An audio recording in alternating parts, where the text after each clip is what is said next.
गुजरात में रहने वाले रमेश भाई शांतनु की नमक की फैक्ट्री थी। वे कच्छ की खाड़ी से नमक निकालकर बेचा करते थे। रमेश ने देखा कि कुछ महीनों से उनकी कंपनी के नमक की बिक्री कम हो रही है।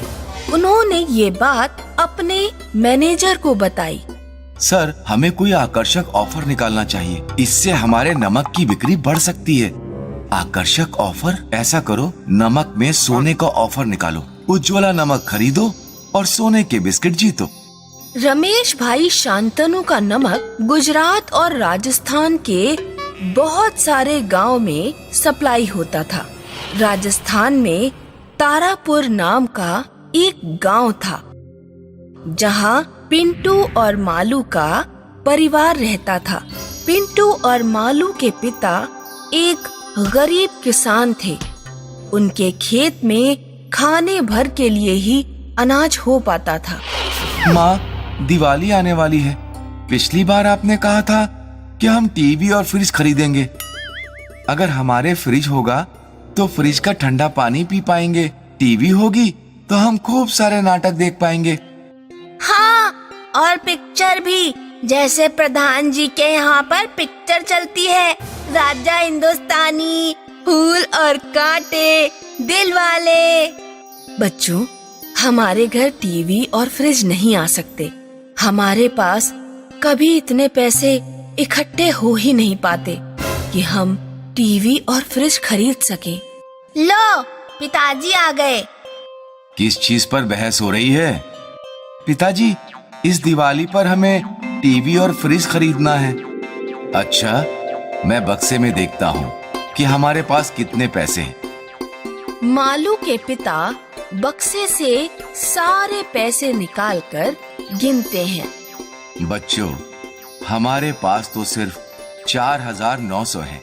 इसमें तो कोई एक आइटम भी नहीं आ पाएगा। इसका मतलब है हमें टीवी और फ्रिज के सपने देखना छोड़ देना चाहिए। तभी पिंटू एक अखबार लेकर आता है। एक तरीका है, उज्ज्वला नमक। उज्ज्वला नमक? हाँ, नमक के विज्ञापन में लिखा है कि कंपनी ने 1000 स्पेशल पैकेट्स बनाए हैं। उन 1000 पैकेट्स में से किन्हीं 10 पैकेट में सोने के बिस्किट हैं। तो? अरे बुड्ढू, रामपाल चाचा की दुकान पर उज्ज्वला नमक आता है। उनकी दुकान पर जितने पैकेट आते हैं, हम वे सब खरीद लेंगे। किसी ना किसी में तो सोना निकलेगा ही। हाँ, फिर हम सुनार काका को सोना बेच देंगे और टीवी और फ्रिज खरीद लाएंगे।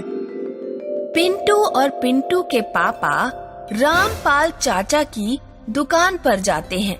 मेरे पास इस समय 250 पैकेट हैं।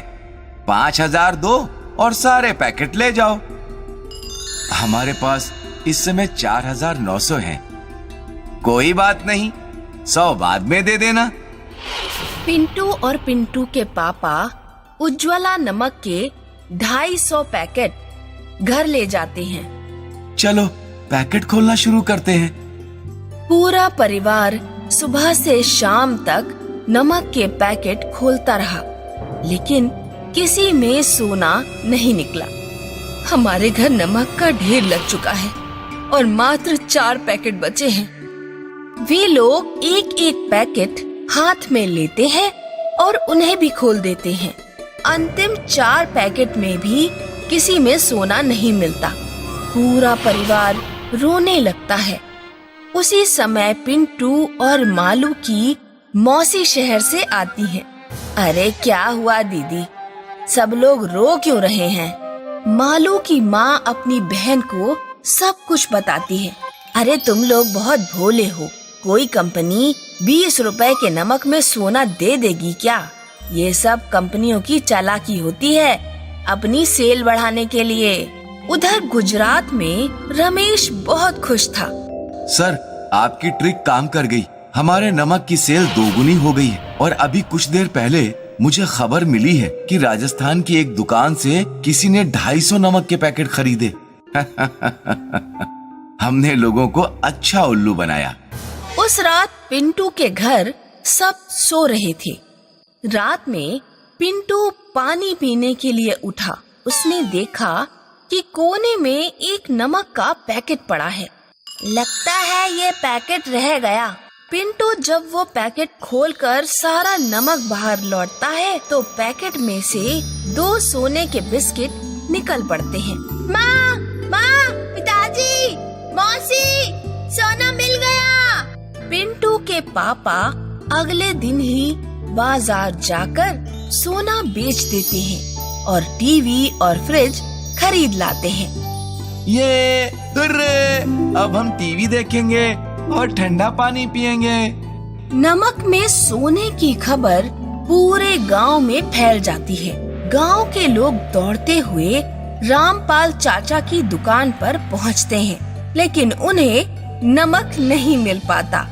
नमक में सोने की खबर रमेश भाई शांतनु तक पहुंचती है। जब हमने नमक में सोना डाला ही नहीं तो उस किसान को हमारे नमक में सोना कैसे मिल गया? सर, हम समुद्र से सोना निकालते हैं। समुद्र में तो आप जानते ही हैं, बहुत सारी चीजें आती हैं। वहीं से सोना किसी पैकेट में पैक होकर पहुंच गया होगा। रमेश लालच में अपने गोदाम में जाकर जितने भी पैकेट थे सब खुलवा देता है, लेकिन उसे कुछ नहीं मिलता। रमेश को बहुत क्रोध आता है। उस किसान ने हमारा सोना बेचकर जो भी खरीदा है, कुछ चोर भेजकर वो सब कुछ उठवा लो।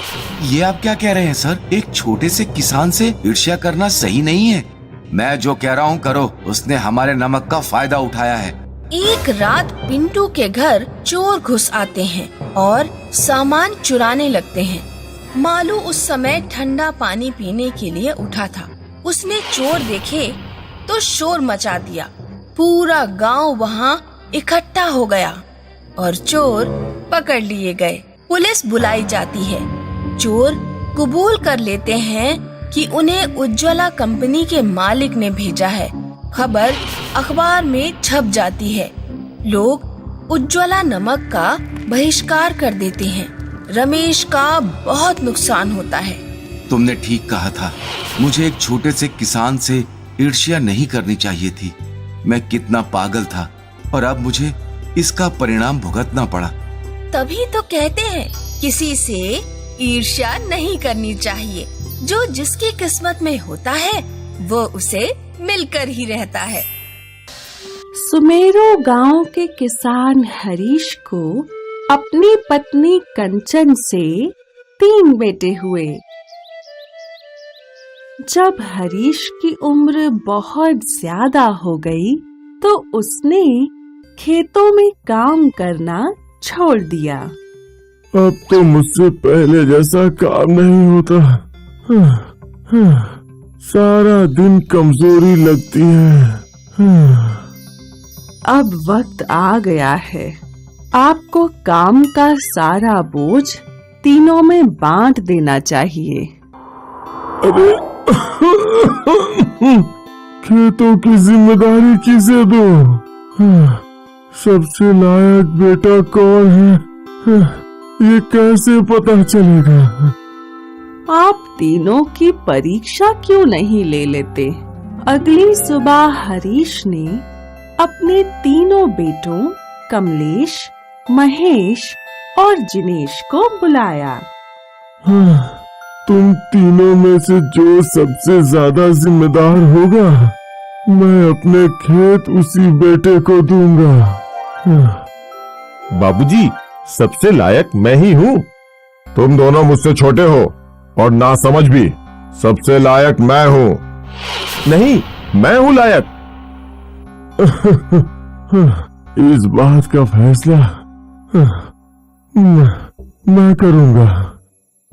अगले दिन हरीश ने सुबह सुबह तीनों बेटों को गाय की बाड़ी के पास बुलाया।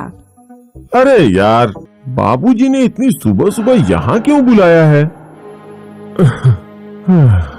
इस बाड़े में 3 जादुई गाय हैं। तुम तीनों को एक एक गाय को पालना है और साथ ही खेत पर काम भी करना है। तुम तीनों में से जो सबसे ईमानदार, मेहनती और काबिल होगा, 10 दिन बाद उसकी गाय सोने की बन जाएगी और मैं खेत उसी बेटे को दूंगा। ये खेत तो मुझे ही मिलेंगे। नहीं, मुझे मिलेंगे। हरीश ने तीनों बेटों को 10 दिन का वक्त दिया।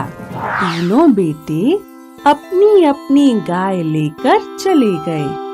उन्हें दिन भर खेतों में काम भी करना है और गाय का ख्याल भी रखना है।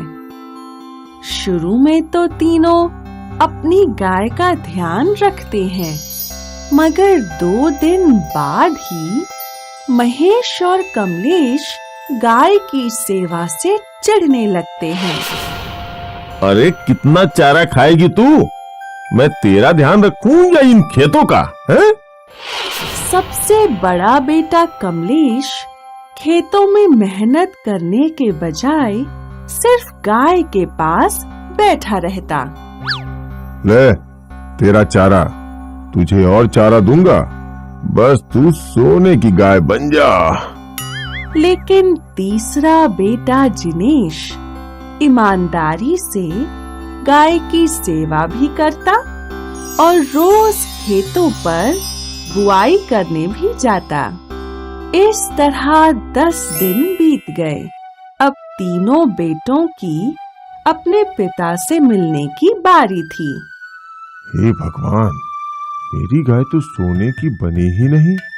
कहीं बाबूजी खेत दूसरे भाइयों को ना दे दें। एक काम करता हूँ, इस गाय पर सुनहरा रंग चढ़ा देता हूँ।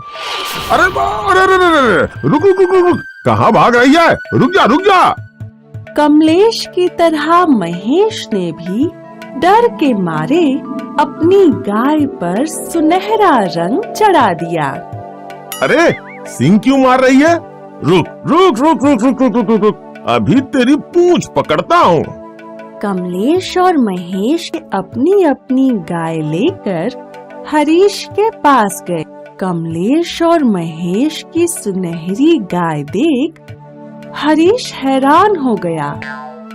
तभी जिनेश भी वहाँ आता है, लेकिन उसकी गाय तो पहले की ही तरह सिर्फ सफेद है।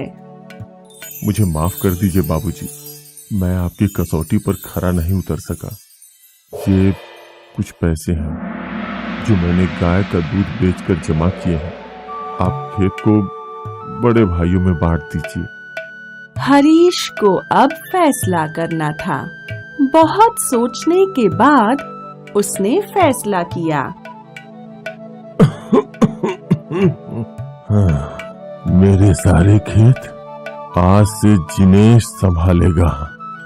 ये सुनकर दोनों भाई चौंक गए। लेकिन बाबूजी, शर्त के मुताबिक तो सोने की गाय हमारे पास है।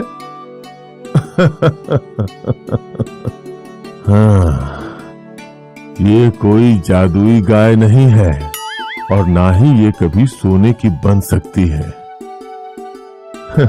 अरे ये तो मैंने सिर्फ तुम्हारी परीक्षा लेने के लिए बोला था।